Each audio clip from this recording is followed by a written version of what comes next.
hoje à noite. Nós vamos então para o texto de Deuteronômio, capítulo 10.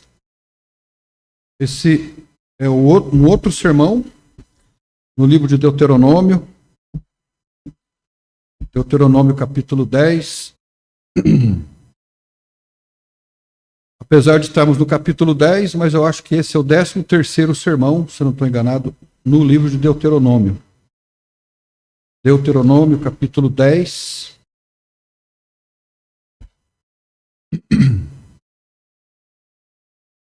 Nós vamos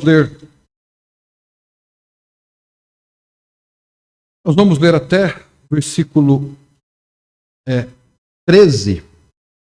Depois, na sequência, a gente lê o restante. Gostaria muito de pedir que nós nos concentremos agora na pregação da palavra. Às vezes, uma palavra que a gente não ouve ou não presta atenção no sermão faz com que nós percamos o raciocínio. Então é importante que nós nos mantenhamos tranquilos, sossegados, sem distração. Nós temos as crianças entre nós. Criança é criança e adulto é adulto. A gente precisa entender que elas são crianças, mas nós precisamos, como adultos que somos, prestar atenção à palavra de Deus. Nós vamos ler então Deuteronômio capítulo 10, versículo de 1 a 13. Diz assim a palavra do Senhor. Naquele mesmo tempo me disse o Senhor: alisa 2 tábuas de pedra, como as primeiras, e sobe a mim no monte, e faze-te uma arca de madeira. E naquelas tábuas escreverei as palavras que estavam nas primeiras tábuas, que quebraste, e as porás na arca. Assim diz: assim fiz uma arca de madeira de acácia, e alisei 2 tábuas de pedra, como as primeiras, e subi ao monte com as 2 tábuas na minha mão. Então escreveu nas tábuas, conforme a primeira escritura, os 10 mandamentos que o Senhor nos falara no dia da assembleia no monte e no meio do fogo, e o Senhor mas deu a mim. E virei-me e desci do monte, e pus as tábuas na arca que fizera. Ali estão, como o Senhor me ordenou. E partiram os filhos de Israel, de Beerote Bene Jacã, a Mozerá. Ali faleceu Arão, e ali foi sepultado. E Eleazar, seu filho, administrou o sacerdócio em seu lugar. Dali partiram a Gudigodá, e de Gudigodá a Jotibatá, terra de ribeiros de águas. No mesmo tempo, o Senhor separou a tribo de Levi para levar a arca da aliança do Senhor, para estar diante do Senhor, para o servir e para abençoar em seu nome até o dia de hoje. Por isso Levi não tem parte na herança com seus irmãos. O Senhor é a sua herança, como o Senhor teu Deus lhe tem falado. Eu estive no monte, como nos primeiros dias, 40 dias e 40 noites, e o Senhor me ouviu ainda por esta vez. Não quis o Senhor destruir-te. Porém o Senhor me disse: levanta-te, põe-te a caminho adiante do povo, para que me entrem e possuam a terra que jurei a dar a teus pais. Agora, pois, ó Israel, que é que o Senhor teu Deus pede de ti, senão que temas ao Senhor teu Deus, que andes em todos os seus caminhos, que o ames e o sirva ao Senhor teu Deus com todo o teu coração e com toda a tua alma, que guardes os teus mandamentos, os mandamentos do Senhor e os estatutos que hoje te ordeno para o teu bem? Essa então é uma pergunta, e este é o versículo 13. Nós vamos orar para que Deus então possa falar comigo e falar com você. Senhor nosso Deus e nosso Pai, mais uma vez nós somos gratos ao Senhor pelos hinos que foram entoados. Agradecemos porque o teu povo se reúne para adoração. Essa adoração coletiva, comunitária, ela agrada ao Senhor, ela é curativa, ela cura a nossa alma, de maneira que nós estamos aqui porque nós queremos estar. É bom estarmos aqui para louvarmos ao Senhor, mas estamos aqui também para obedecer a Tua palavra. Tua palavra nos manda congregar, ordena que estejamos juntos para sermos uma bênção na vida um do outro. Por isso nós te louvamos, oramos mais uma vez no nome do Senhor Jesus Cristo. Amém. Se nós pudermos dar um título para o nosso sermão de hoje, esse sermão seria Advertências. Esse sermão, ele é o mesmo assunto que vem desde o capítulo 8 de Deuteronômio, é o segundo sermão de Moisés, lembrando que todo o livro de Deuteronômio constitui em 3 sermões. Deuteronômio formado de 3 sermões. E nós estamos agora no segundo sermão. Essa parte é o segundo sermão. E o capítulo 8, o capítulo 9 e o capítulo 10 faz parte do mesmo assunto. Nesses capítulos, o que o texto está dizendo é se referindo a advertências de Deus ao seu povo. E hoje o tema do nosso sermão é 3 fatos relativos às advertências. Então nós vamos destacar 3 fatos relativos a essas advertências que Deus está dando ao seu povo no capítulo 8, capítulo 9 e o capítulo 10.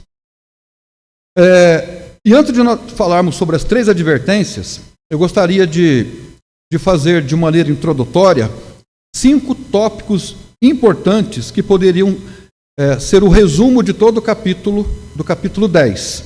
Então nós vamos falar de picos, de assuntos importantes que estão estampados no capítulo 10.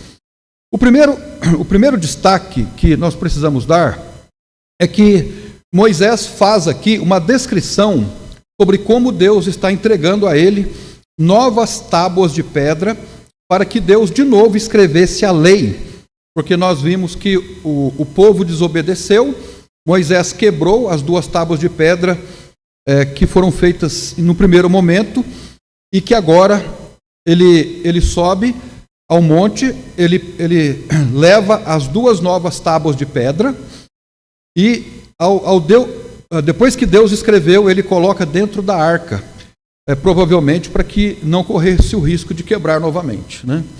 Então esse é um tópico importante. Isso nos ensina que Deus está sempre preservando a sua palavra, Ele está sempre guardando a sua palavra, protegendo a sua palavra, para que nós pudéssemos ter acesso a ela. O segundo fato importante introdutório, e ao mesmo tempo um dos picos do capítulo 10, é que Moisés lembra ao povo de Israel sobre a importância de temer, obedecer e amar a Deus com toda a alma e com todo o coração. 2 palavras que são importantes aqui é sobre o amor a Deus, a obediência a Deus e o temor a Deus. Essa palavra temor, ou o sentido do temor que é pedido por Deus no capítulo 10, que é pedido por Deus ao seu povo, é que Deus esperava que o seu povo, o povo de Israel, tivesse por ele, o Deus invisível, o Deus grandioso, tivessem por ele respeito, tivessem por ele reverência, tivessem por ele admiração. Então Deus é um Deus que espera, da parte daqueles que são os seus adoradores, admiração. Essa admiração significa o temor a Deus. Deus pretendia que o povo compreendesse a sua grandeza. E talvez nisso se define o sentido de temer, reconhecer a grandeza, a santidade e o poder de Deus. Agora, esse temor que Deus esperava do seu povo, essa reverência, ela se transforma ou se transformaria na vida do judeu comum, no dia a dia, em forma de uma consciência associada a uma vida justa, a uma vida moral justa, que andasse de acordo com os princípios e os valores de Deus. Então veja, nós estamos falando de conceitos e nós estamos falando sobre como esses conceitos, sobre o que significa temer ao Senhor, deveria ser aplicado ao dia a dia do judeu. Eles deveriam ter por Deus um respeito, uma admiração, uma reverência. Eles deveriam compreender a grandeza de Deus. Agora, compreendendo essa grandeza de Deus, tendo por Deus uma grande admiração, essa admiração, esse respeito se transformaria no dia a dia numa consciência de justiça, numa consciência de moralidade, numa consciência de observação de princípios e mandamentos de Deus. E que, no sentido muito prático na vida cristã, o que Deus esperava do povo era temor, e um temor que resulta numa atitude mais ou menos assim. Eu vou dizer: ok, Senhor, eu entendi a sua palavra, vou cumpri-la agora. Então, é isso que significa temer a Deus. É observar a palavra de Deus no momento, no ato, como se diz, sem resistência. Isso é temor a Deus. Mas quando o povo de Deus ouvia a palavra e resistia, se endurecia, isso era o contrário do temor a Deus. E o que Deus espera de nós? Deus espera de nós uma atitude que diz mais ou menos assim: no momento em que nós ouvirmos a palavra de Deus, sim, Senhor, eu vou obedecer agora. Se não for assim, não é temor a Deus, é coração obstinado, é resistência a Deus. Então, dessa forma a gente pode dizer assim: nós tememos a Deus ou não, nós não tememos a Deus. Um pouco mais tarde, o autor do livro de Provérbios diz que o temor ao Senhor é o princípio da sabedoria. O temor ao Senhor é o princípio, ou seja, o temor a Deus, aquele impulso de dizer assim: sim, Senhor, eu vou cumprir a tua palavra agora, é o começo da sabedoria. Começa a ser sábio aí. É aí que começa. Porque se nós não começarmos a buscar a sabedoria, nós enveredaremos, sem dúvida, pelo caminho da tolice. E é tudo que o povo de Israel não poderia fazer: serem tolos.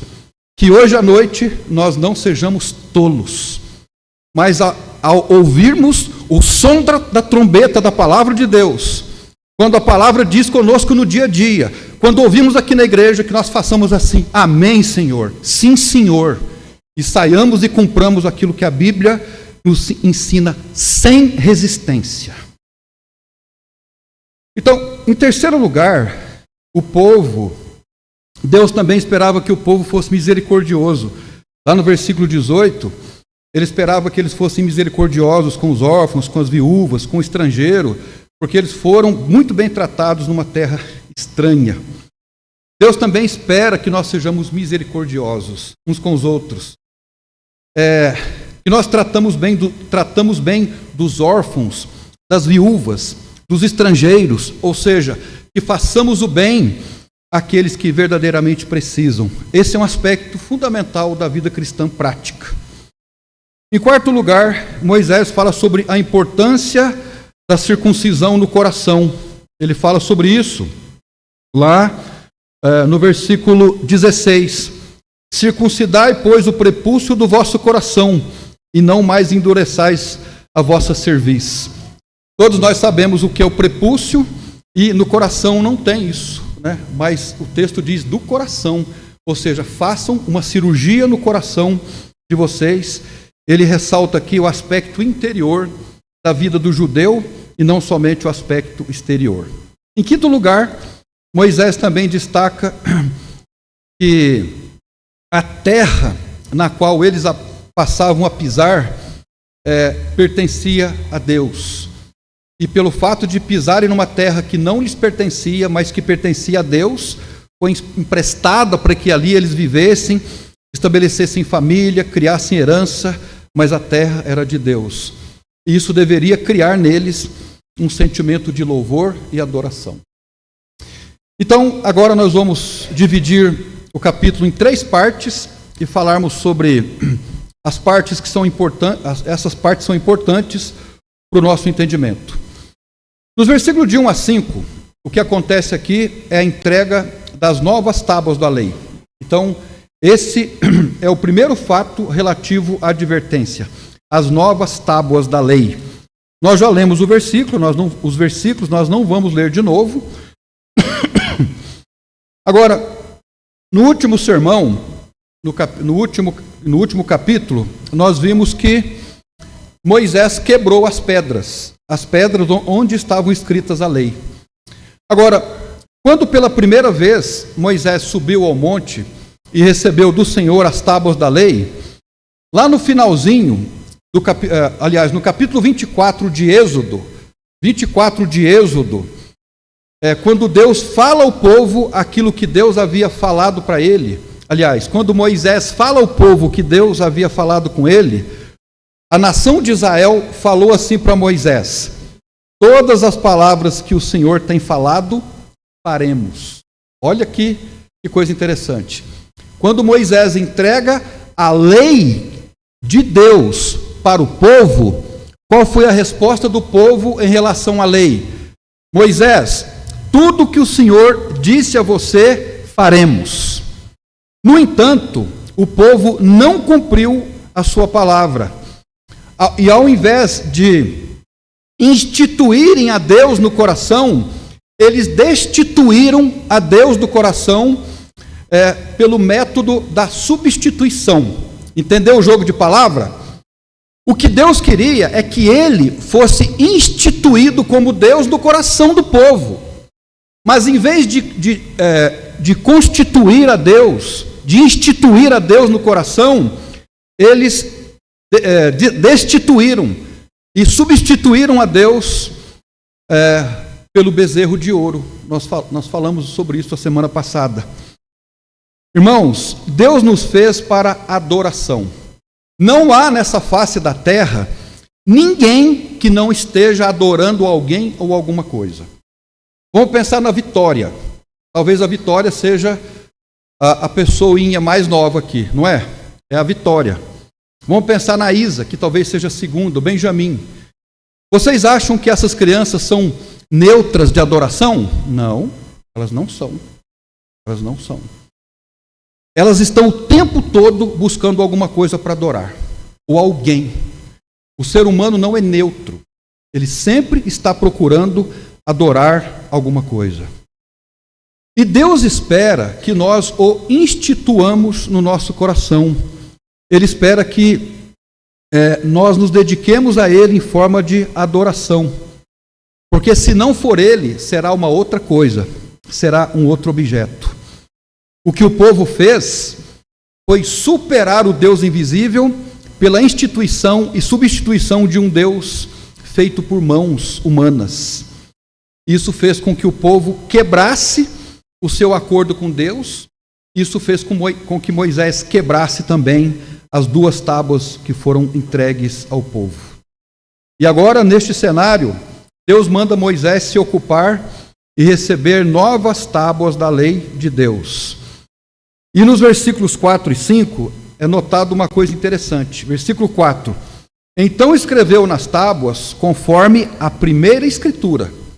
Deus mudou alguma coisa na segunda tábua? Ou nas segundas tábuas? Ele mudou a palavra? Não. Deus não afrouxou na sua escritura, na sua palavra. Ele entregou a mesma palavra. Os 10 mandamentos, ou melhor dizendo, as 10 palavras que o Senhor vos falara no dia da assembleia, no monte, no meio do fogo, e o Senhor mas deu a mim. Ele deu a eles a mesma palavra. Ele não tirou nem uma vírgula. Agora, a segunda questão é que o fato das novas tábuas chama atenção para algumas verdades interessantes. O fato de Deus ter dado a Moisés novas tábuas chama atenção para algumas verdades. A primeira revela que a fonte de autoridade está por trás da escrita. Em tábuas de pedra é o próprio Deus. Então veja, quem é que escreveu aquelas primeiras palavras naquelas tábuas de pedra? Deus. Quem é que quebrou? Moisés. Por que Moisés quebrou? Porque o povo quebrou no coração. Moisés quebrou a pedra. E agora Deus dá mais uma vez uma oportunidade para que fosse escrita. Então, o fato de Deus ter chamado a atenção para que se fizesse outras pedras e ele escrevesse ali as suas 10 palavras, porque na verdade, quando a gente fala 10 mandamentos, quando eu digo mandamento é uma interpretação, porque a palavra não é mandamento, é palavra, são 10 palavras ao povo. Agora, isso revela então a fonte de autoridade da palavra. Moisés, ele é apenas o meio. Moisés é apenas um instrumento de entrega. Moisés é alguém mandado, enviado. Ele não é a fonte de autoridade. A fonte de autoridade pertence a Deus. Moisés é apenas o carteiro, apenas o arauto, apenas o mensageiro. De maneira que o povo rejeitava não era Moisés, ao longo da história de Israel, foi o próprio Deus. O povo sempre rejeitou a Deus, sempre trabalhou para instituírem alguma coisa no coração e rejeitarem a Deus. Deus é o autor das leis que regem o universo. Deus é o autor das leis que regem uma igreja como essa. Deus é o autor dos princípios e valores, dos estatutos que regem a vida de todos nós. Irmãos, vamos ser sinceros. Nós gostamos de espernear para não fazermos a vontade de Deus. Não é verdade? A gente esperneia para não fazer a vontade de Deus. Às vezes a gente fica como um lambari no anzol. Já viu um lambari no anzol? Né? Nós fazemos de tudo para nos esquivar da palavra de Deus. Irmãos, Moisés foi um grande líder de Deus, um grande líder. Moisés é adorado e venerado até pelos muçulmanos. Ele é reconhecido como o maior líder de todos os tempos. Eu nunca vi, mas tem uma sala lá na ONU, nos Estados Unidos, tem uma, entre aspas, foto de Moisés. O reconhecimento de que ele é o maior líder do mundo. Agora, eu sou um mísero pastor, dependente da graça de Deus. E se rejeitaram as palavras de Moisés, imagine a palavra de um mísero pastor como eu. E eu digo a vocês, como pastor já, pela graça de Deus, há 30 anos, o quanto há resistência pela palavra de Deus. É mais fácil optar pela religiosidade. Ser religioso é muito fácil, mas obedecer a palavra custa. O pastor de uma igreja, alguém que ensina, alguém que ministra, é apenas o carteiro. Mas às vezes, por ódio do remetente, mata-se o carteiro. Não é verdade? Quando nós rejeitamos uma palavra de Deus, estamos rejeitando o próprio Deus. Isso não é temor a Deus. Isso não é temor a Deus.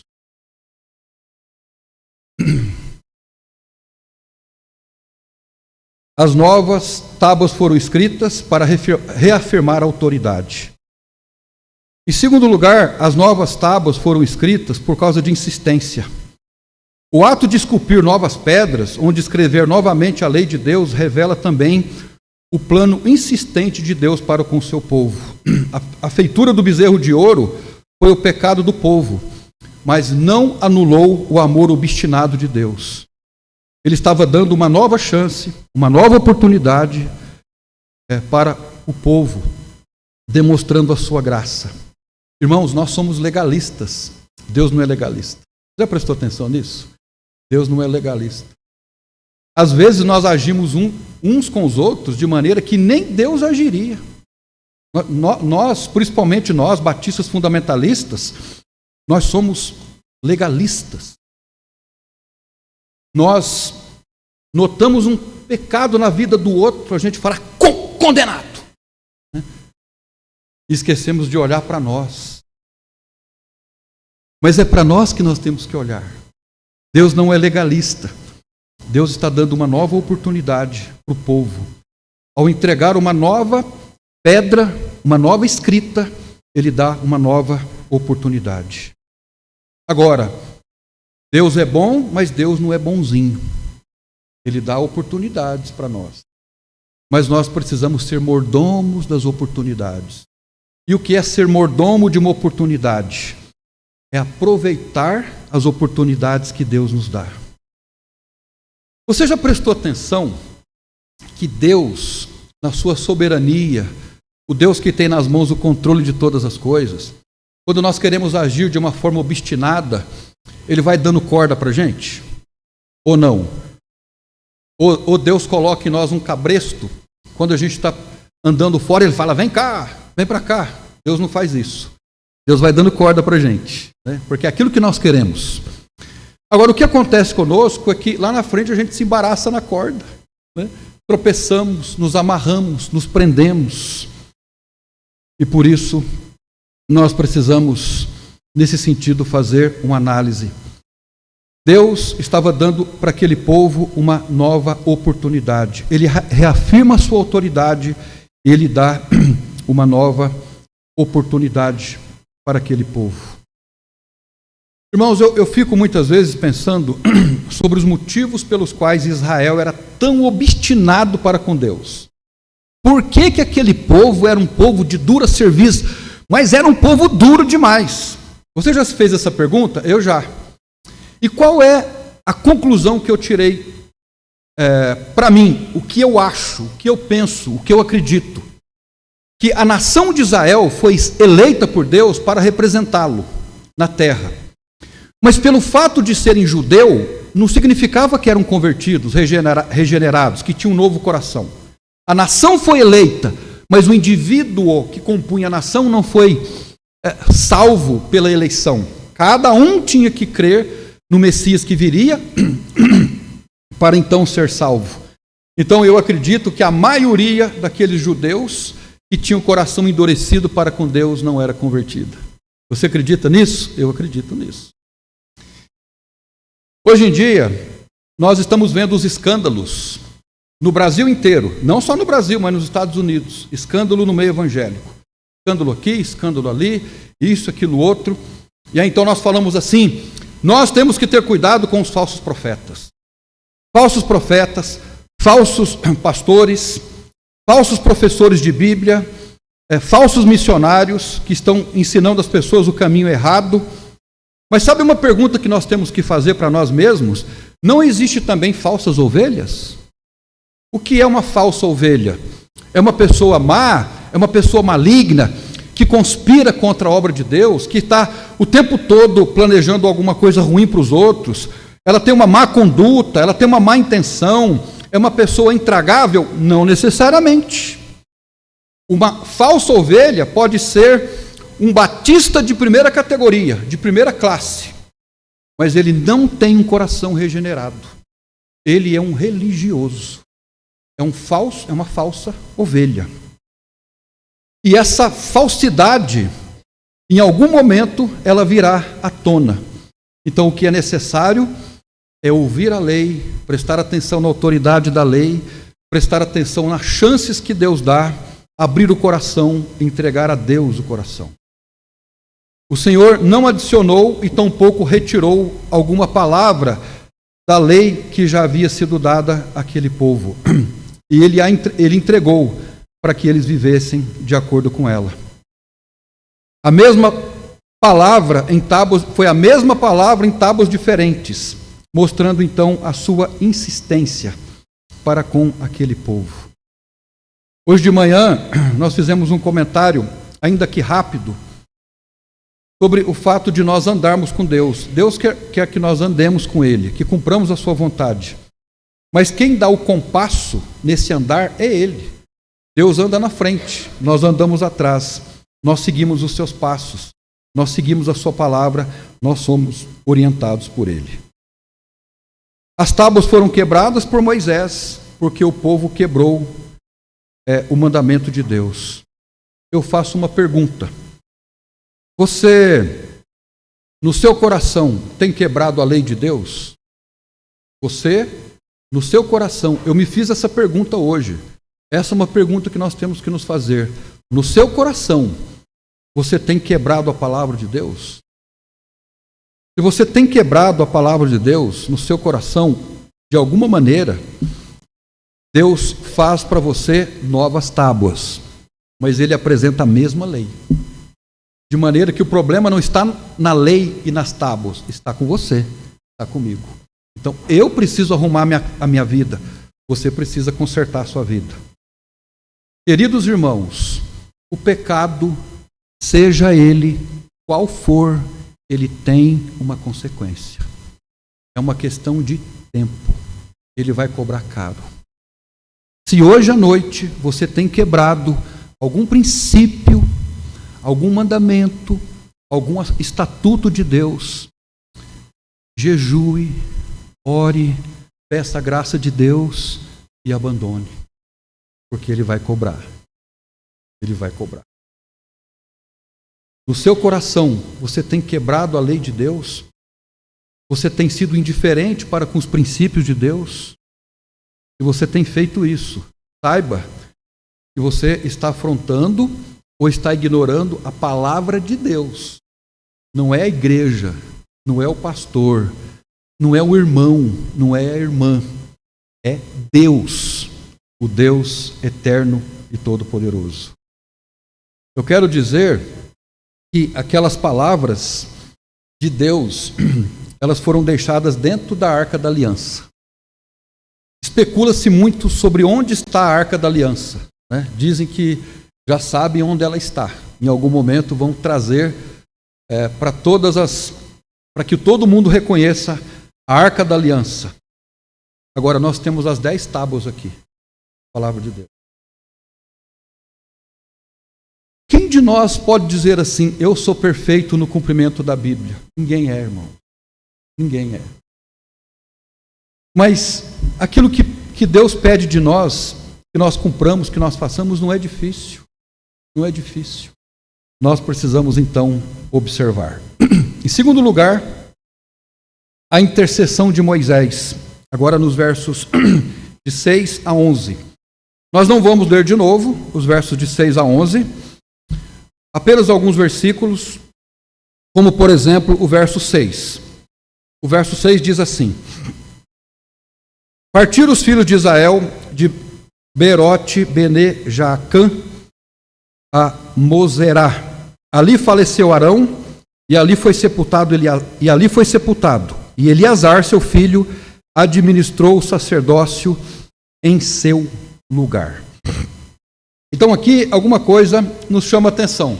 Você lê aí a palavra tabernáculo? A palavra tabernáculo está aí no verso 6? Não está. Mas o que está acontecendo aí? O texto está dizendo que eles partiram os filhos de Israel de um lugar para outro lugar, certo? A nação de Israel estava com o tabernáculo. O que era o tabernáculo? Era uma barraca móvel em que o povo montava e desmontava, onde quer que eles estivessem, para ali apresentar a Deus os cultos. Quando Israel saía do ponto A, caminhando para o ponto B, eles desarmavam o tabernáculo e armavam no outro lugar, certo? Então, no verso 6, eles partiram os filhos de Israel de um lugar para o outro, para ganhar tempo aqui. Agora, se eles partiram de um lugar para outro, eles desmontaram e montaram o tabernáculo, porque eles estavam com o tabernáculo. E quem era Arão em relação ao tabernáculo?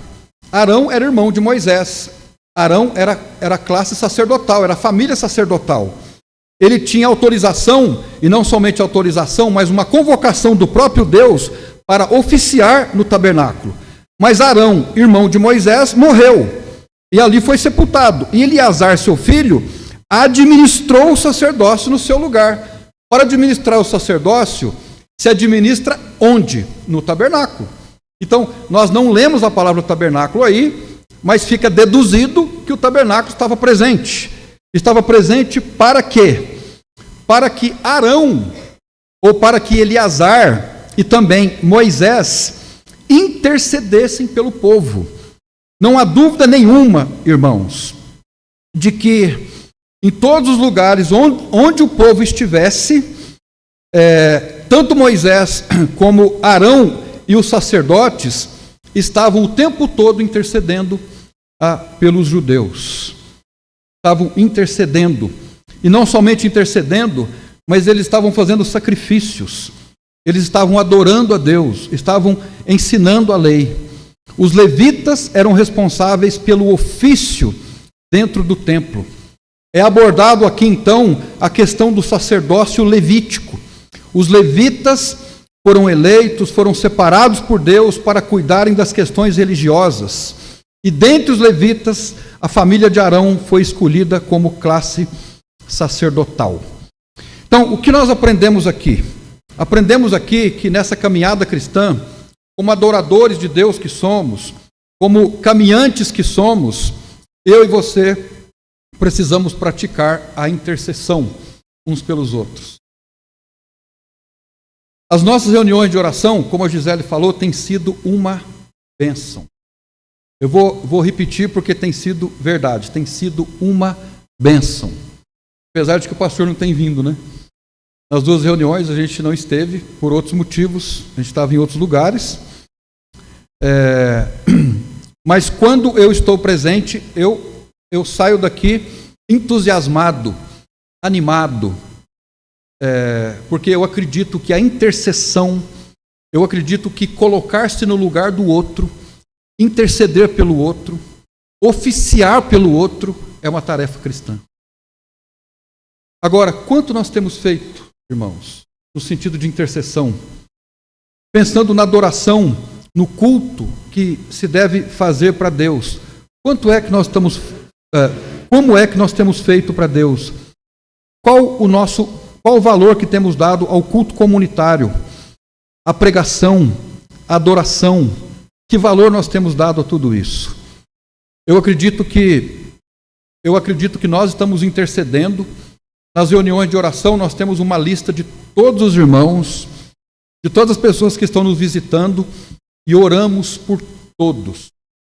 Todos os nomes são citados. Quando a Gisele e o Lucas falam que Deus tem respondido, porque nós temos visto Deus mexendo de alguma forma.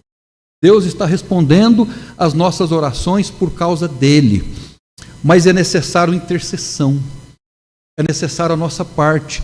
Mas por quê? Ele não pode fazer sem que nós intercedamos? Ele pode, mas ele espera de nós uma intercessão, para que haja da nossa parte um reconhecimento de que é ele que faz, é ele que cuida. Meus irmãos, nós precisamos interceder. Nós precisamos orar. Eu estava conversando com o pastor Ricardo Brito, que trabalha com muçulmanos. Ele e a esposa dele estão se reunindo virtualmente, toda sexta-feira, numa reunião com os pais, para orarem pelos filhos. Os pais perceberam a necessidade que tem de orarem pelos filhos. Não seria uma boa coisa para nós praticarmos? Nós nos reunirmos para dobrarmos os nossos joelhos em favor dos nossos filhos? Ah, mas os meus filhos isso, meu filho aquilo. Nós temos que interceder por ele. Nós somos responsáveis diante de Deus por ele. Nós estamos dispostos a orar pelos nossos filhos? Estamos dispostos a orar uns pelos outros? Se não estamos dispostos, estando ou não dispostos, irmãos, nós temos que orar.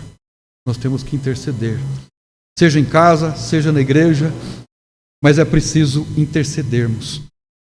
É preciso valorizarmos também o culto público ao Senhor. Olha aí, hoje, nós estamos com uma boa presença, né? Eu sei que existem impedimentos, às vezes enfermidades. Quando alguém está enfermo, eu acho que não deve vir para a igreja, deve se recuperar, ficar bem. Mas quando nós preferimos ficar em casa, deitado no sofá, assistindo um jogo, porque é difícil vir para a igreja, irmãos, isso não é bom, não é legal. Deus quer que nós entreguemos a Ele um culto, não olhando para Ele como um tirano. Se nós não fizermos, Ele vai castigar, mas Ele espera de nós uma resposta de amor, porque Ele nos deu todas as coisas, Ele cuida de nós.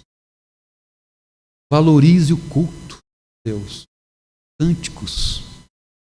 Nós temos, certamente a nossa música não é a última bolachinha do saco, né? Mas acreditamos que a música boa, com letra boa, faz bem à nossa alma. Traz para nós uma mensagem. Aproveite. A gente não sabe quanto tempo teremos mais isso. Valorize a pregação da palavra. Independente do pastor. Né? Eu ouvi um dia lá em Taubaté que o pastor lá pregando, né, que nós pastores devemos saber que não existe bom pregador. Mas independente do pregador, nós precisamos dar ouvidos à palavra de Deus. Levá-la para a nossa casa. Pensar sobre ela. Ouvi-la, escutar a palavra e tomar uma decisão. Às vezes a gente vem para a igreja, ouve a palavra, fala que bênção, mas não toma decisão nenhuma. Continua do mesmo jeito. O coração está ali duro, indiferente. Nós precisamos cumprir a palavra. Pastor, o senhor é perfeito no cumprimento da palavra? Queridos irmãos, não sou, mas eu tenho procurado. Eu tenho procurado cumprir a palavra. Eu tenho procurado ser um crente agradável a Deus. Eu tenho procurado ser um bom marido. Eu tenho procurado ser um bom pai para as minhas filhas. E daqui a pouco eu vou procurar ser um bom sogro também, porque a Mariana está vindo com o Giovanni. Eu nunca fui sogro com a Mariana perto. Aliás, quando eu escuto que eu sou sogro, parece que a ficha não caiu ainda, sabe? Eu fico pensando, mas peraí, eu tenho uma nora? Né? Temos. Né? Eu quero ser um bom pastor. Se eu não sou, irmãos, saibam vocês que eu quero ser. Eu quero ser uma bênção para os irmãos. Eu quero. Eu gosto de estar aqui na igreja, rever os irmãos, cantar hinos de louvor ao nosso Deus. A Isa, você gosta de vir para a igreja? No domingo de manhã, ela acorda, nós vamos para a igreja, aí desfila. Aí quando chega em casa, depois da escola dominical, hoje tem culto, né? Tem. E ela é tão atenta, adolescente não é tão atento, né? Mas ela é atenta. Ontem à tarde a gente estava tomando café e a Duda pergunta, vai ter reunião de jovens hoje? Aí a Isa, vai. Aí a Duda, para deixar ela sem jeito, falou assim, que hora que vai ser? Ela, 7h30. Aí eu falei, tá vendo? Atenta. Irmãos, nós temos que estar atentos ao culto a Deus. Momento de louvor, de adoração. Não precisa dar justificativa para mim. Não se preocupe com isso. Eu não preciso. A vida cristã é individual. A salvação é individual. Salvação do quê? Do espírito? Sim, a salvação da alma também. Salvação do espírito é uma coisa, a salvação da alma é outra coisa. Se você disser, dando a Deus uma desculpa esfarrapada, dizendo que não veio no culto por causa disso e mais evasiva, você está adoecendo a sua alma, ferindo a sua consciência. Daqui a pouco Deus não fala mais a você, porque a sua consciência está cauterizada. Não faça isso. Diga, eu não fui por causa do meu pecado, por causa da idolatria, porque se existe algo que nos impede de adorar a Deus, é a idolatria no nosso coração. Nós precisamos destituir os deuses e instituir a Deus, para que louvemos esse Deus verdadeiramente. Em terceiro e último lugar, a obediência. Versos 12 ao 15. Diz assim, essa é uma pergunta, veja que pergunta cumprida. Agora, pois, ó Israel, que é que o Senhor teu Deus pede de ti? Vírgula.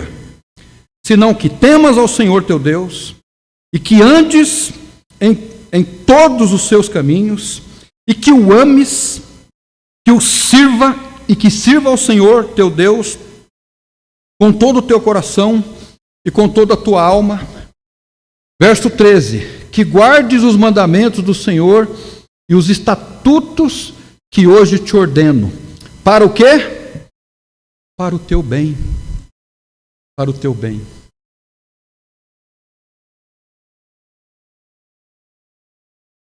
Os nossos filhos, eles não gostam de obedecer. Amém? Eles têm resistência. Mas por quê? Porque a visão deles da vida é desse tamanhozinho assim, ó. Nós, pais, temos uma visão um pouco maior. Nós sabemos onde desemboca a desobediência. Nós sabemos. Os nossos filhos não. E por isso que é necessário a gente condicionar a correção, a disciplina. É um condicionamento. Desobedeceu, você castiga. Desobedeceu, castiga. Na medida que o filho vai crescendo, você não precisa mais de correção. Porque ele começa o entendimento. Aí você lida com a consciência. Eu não sei se você já leu o livro Pastoreando o Coração da Criança, mas a gente conduziu o Giovanni com base no livro. O livro não é inspirado por Deus, não é uma palavra inspirada, mas tem muitos princípios. Quando o Giovanni tinha uma idade de adolescente, eu falei para ele, agora a correção vai ser diferente. Não vai ser mais daquele jeito que a gente fazia quando você era pequenininho. agora eu vou conversar com você. Eu conversava com ele, ele chorava. Aí um dia ele falou, pai, dói mais do que daquele outro jeito. Né? Nós temos que mexer na consciência. Nesses versículos, o brado de Deus para o seu povo, mais uma vez, diz respeito à obediência. O brado de Deus fazia jus à resistência do povo, um povo obstinado e indiferente para com o seu Deus. Aqui nós encontramos alguns requisitos para uma vida de obediência. O primeiro deles é o andar nos seus caminhos. Andar nos caminhos de Deus. O segundo é servir ao Senhor. Depois, servir de todo o coração e alma, guardar os seus estatutos e os seus mandamentos. O que esses versículos estão dizendo, de maneira mais resumida para nós, é que Deus espera de nós não somente uma atitude externa, mas primeiramente uma atitude interna. Há um versículo no Novo Testamento, um texto no Novo Testamento, que é o nosso texto divisa, nós vamos colocar ele daqui a pouco ali em cima daquele banner, que diz assim, em Marcos 12:30, amarás, pois, o Senhor teu Deus de todo o teu coração, de toda a tua alma e com todo o teu entendimento e de todas as tuas forças.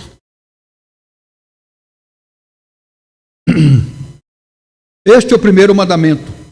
E o segundo semelhante a este é, amarás o teu próximo como a ti mesmo. Não há outro mandamento maior do que estes. Então, eu não tenho sombra de dúvida de que esse texto de Marcos 12, 30 e 31 resuma tudo que a gente viu sobre andar, temer, porque ele diz respeito ao amor a Deus e um amor ao próximo. Eu acredito, irmãos, que boa parte das nossas atitudes na igreja, não somente na igreja, mas boa parte das nossas atitudes, elas conspiram contra uma atitude de amor na nossa vida. Preste atenção nessa frase. Quase todas, ou uma boa parte das nossas atitudes, elas conspiram contra uma atitude de amor e promove o desamor nas nossas vidas. Vamos fazer uma pergunta.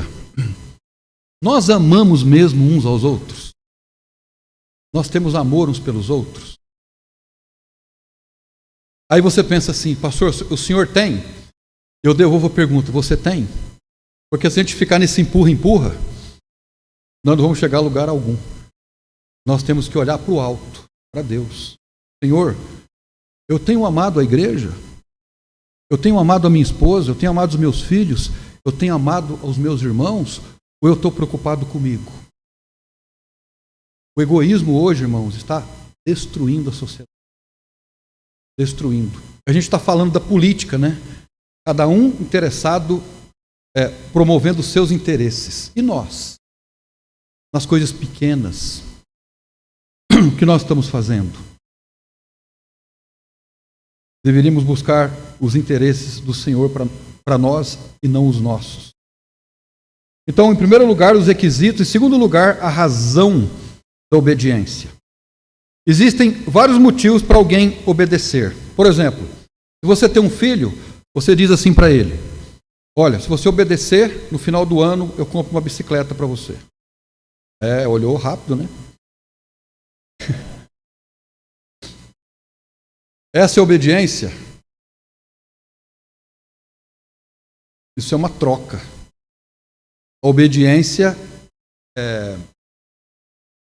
é uma atitude interna do coração que é externalizada em formas concretas. Agora, veja no verso 14 qual deveria ser o motivo da obediência. Verso 14. Eis que os céus e os céus dos céus são do Senhor teu Deus, a terra e tudo o que há nela. Então, por que nós obedecemos a Deus? Porque Ele tem direitos autorais sobre as nossas vidas. Os céus e os céus dos céus e a terra pertencem ao Senhor. Então por que nós devemos obedecer a Deus? Porque nós pertencemos a Ele. Não há um auto-pertencimento, nós pertencemos a Ele. Ele tem direito de propriedade sobre nós. Nós obedecemos a Deus porque reconhecemos o senhorio de Cristo sobre as nossas vidas. O verso 15 reforça o argumento de que Deus escolheu o povo para representá-lo e por isso eles deveriam obedecer. Tão somente o Senhor se agradou de teus pais para os amar, e a vós, descendência deles, escolheu, pois deles, de todos os povos, como neste dia se vê. Então, eles deveriam obedecer por uma questão de autoridade e por uma questão de eleição, para cumprir, então, os propósitos de Deus. No verso 16, a origem da obediência. O verso 16 diz: circuncidai, pois, o prepúcio do vosso coração, e não mais endureçais a vossa cerviz. Agora, o que está acontecendo aqui? Qual é a origem da desobediência do povo de Israel? Eu não sei se eu posso dizer que essa é uma teoria, mas eu prefiro dizer que é uma interpretação. Por que o povo de Israel era tão endurecido? Porque, em grande parte, não eram convertidos. O apóstolo Paulo, no Novo Testamento, diz que antes nós éramos filhos da desobediência. Filhos da desobediência. No momento em que somos regenerados, adotados por Deus, aceitos como filhos de Deus, nós nos tornamos filhos de Deus e, portanto, filhos da obediência. Nós passamos, então, a obedecer a Deus, para que tenhamos um coração transformado. Irmãos, o que nós somos? Nós somos ovelhas de Jesus. Não é verdade? Agora, qual é o marido da ovelha? Alguém saberia dizer? Qual é o marido da ovelha? Cordeiro. O cordeiro. Ou também o carneiro, né? E é isso que nós somos, né? Lembra que eu já comentei algumas vezes que o pastor Paulo Castelã foi certa vez assistir o Israel lá no Iame, em Dourados, mataram um carneiro e ele desferiu um golpe, né, de faca no pescoço dele. Ele não gemeu, não berrou. E aí o pastor Paulo falou, mas ele não gemeu? E o pastor Israel não é da natureza dele. Ele não faz isso. Quando nós somos transformados de filhos da desobediência para filhos da obediência, a nossa inclinação, o nosso desejo é por obedecermos. Eu li um comentário sobre o carneiro. A gente vê às vezes o bode dando cabeçada em ser humano, né? A pessoa está andando ali, onde existe criação de bode, o bode vai lá e, né, dá cabeçada. Mas o carneiro também dá cabeçada. Sabe o que é feito com o carneiro para ele não dar cabeçada? O carneiro começa a dar cabeçada quando ele atinge a adolescência dele. Ele começa a brigar para ganhar território, para ter mais namoradas, vamos dizer assim. Sabe como você deixa ele dócil sem que ele dê cabeçada? Bota ele para conviver com os outros. Aí ele fica dócil. Ovelha anda de bando, né? Interessante. Nós somos ovelhas, no plural, de Jesus. Agora, nós nos tornamos ovelhas no momento em que nós cremos.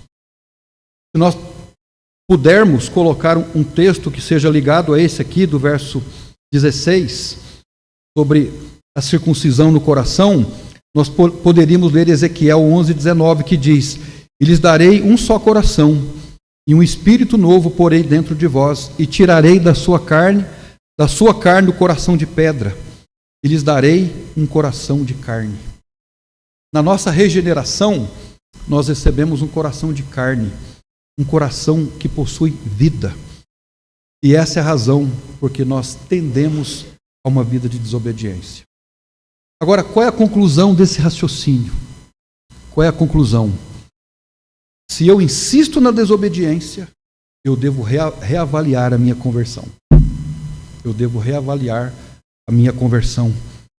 Porque não é natural. Não quer dizer que nós sejamos, o tempo todo estamos fazendo certo. Mas a inclinação da ovelha é obedecer, porque faz parte da natureza dela. E aí nos versos 17 a 22, nós lemos sobre os frutos da obediência. Ele fala sobre a universalidade da mensagem, o cuidado do órfão, no verso 18, da viúva, do estrangeiro. Ele diz no verso 19, por isso amareis o estrangeiro, pois fostes estrangeiros em terra do Egito. Ao Senhor Deus temerás, a Ele servirás, e a Ele te chegarás, pelo seu nome jurarás. Ele é o teu louvor e o teu Deus, que te fez grandes e terríveis coisas que aos teus olhos têm visto. E aí ele conclui falando então sobre os frutos da desobediência, que era a entrega da mensagem, desta mensagem para o mundo, a universalização da mensagem do povo de Israel para todos os povos, mostrando que Deus não faz acepção de pessoas, como nós lemos aqui no verso 17, pois o Senhor teu Deus é o Deus dos deuses e o Senhor dos senhores, o Deus grande, poderoso e temível, que não faz acepção de pessoas. Então, a universalização da mensagem que Israel deveria entregar para todos os povos. Então, o que diz o capítulo 10 sobre as novas tábuas da lei? E por que Moisés quebrou as primeiras tábuas? Porque o povo quebrou as tábuas, quebrou a lei no coração. Uma análise que cada um de nós deve fazer. Eu tenho quebrado a lei de Deus no coração? Se eu tenho quebrado, Deus nos dá uma nova oportunidade. Agora, a gente não pode brincar com Deus, né? Porque Deus é bom, mas Ele não é bonzinho. Deus não é Papai Noel, né?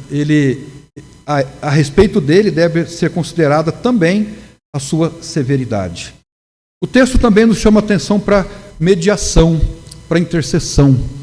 Nós devemos interceder uns pelos outros. Você tem orado pela igreja? Você tem orado pelos missionários? Tem orado pelo pastor? Tem orado pelos irmãos que nós consideramos os mais fracos? Nós temos que orar uns pelos outros. E por fim, nós temos que obedecer a palavra de Deus. Obedecer não é fácil, paga-se caro. Desobedecer, paga-se dobrado. É uma questão de escolha, né? O que é que nós queremos para a nossa vida? Amém, irmãos? Vamos orar então, agradecer a Deus pela sua palavra e vamos participar da ceia do Senhor.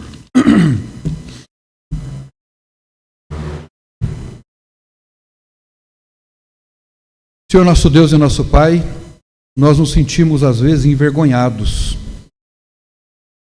diante daquilo que o Senhor espera que nós sejamos. Mas nesse sentido, eu agradeço ao Senhor. Ruim seria se não sentíssemos vergonha daquilo que nós fazemos, do que nós não fazemos. Ao sentirmos vergonha diante do Senhor, temor, tremor, nós estaremos ainda indubitavelmente buscando uma vida que seja agradável ao Senhor. E certamente não estamos falando numa troca. O Senhor não faz barganha com o Evangelho, mas o Senhor espera que nós andemos nos trilhos da Tua vontade. Que nós caminhemos ao Teu lado, seguindo os passos do Senhor Jesus. Não para que sejamos salvos, mas para que sejamos discípulos. Para que sejamos bem-aventurados, bem-sucedidos, contentes, satisfeitos nessa vida. Quero pedir que, se algum de nós, se um de nós tem quebrado no coração, ou às vezes no comportamento, uma lei do Senhor, um princípio do Senhor, um princípio de amor ao Senhor, de amor à igreja, de amor aos irmãos, de amor a quem quer que seja, a minha oração é que haja abandono desse pecado.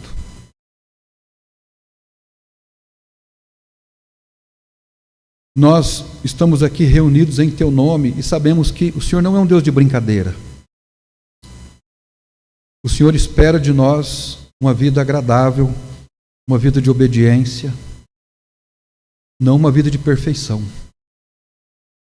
E eu entendo que o que o Senhor pede de nós é possível cumprirmos. Jamais nos pediria algo que nós não conseguiríamos. Nos ajude, meu Pai, a amolecer o coração. Coração duro às vezes, como pedra. Eu peço que o Senhor não nos leve às últimas consequências, a fim de que nos rendamos ao Senhor, mas que, como sábios que somos, podemos ceder à Sua vontade. Perdoa os nossos pecados. Tenha misericórdia de nós. Não permita que fiquemos olhando para o lado, pensando, que bênção, Senhor, que o Senhor tem falado ao irmão tal, à irmã tal. Livra-nos disso. Mas nos ajude a nos analisar, a nos examinar. A imaginar um cenário, eu e o Senhor, cada um de nós e o Senhor. A vasculhar o nosso coração, a sondar o nosso coração, mas ao mesmo tempo olhar para o alto, porque é do alto que vem o nosso socorro, é do alto que vem a ajuda que precisamos, é do alto que vem o perdão que tanto precisamos para continuarmos essa carreira cristã. Porque se nós não formos perdoados, se não admitirmos pecados e não formos perdoados, nós andaremos capengando por toda a vida.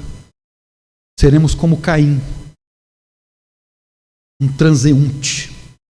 Por onde quer que fosse, não provaria de prosperidade, de bênção.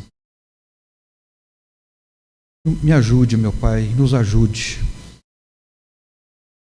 a instituir no coração ao próprio Deus e a nunca, jamais substituí-lo, superá-lo. Perdoa os nossos pecados e talvez um grande pecado, a idolatria no coração. A idolatria do próprio eu, das próprias vontades, das próprias opiniões, do prazer, da comodidade. Livra-nos, Pai. Porque se o Senhor não nos livrar desses ídolos, eles vão nos destruir. Perdoa os nossos pecados e ajuda-nos. É o que te pedimos no nome de Jesus. Amém.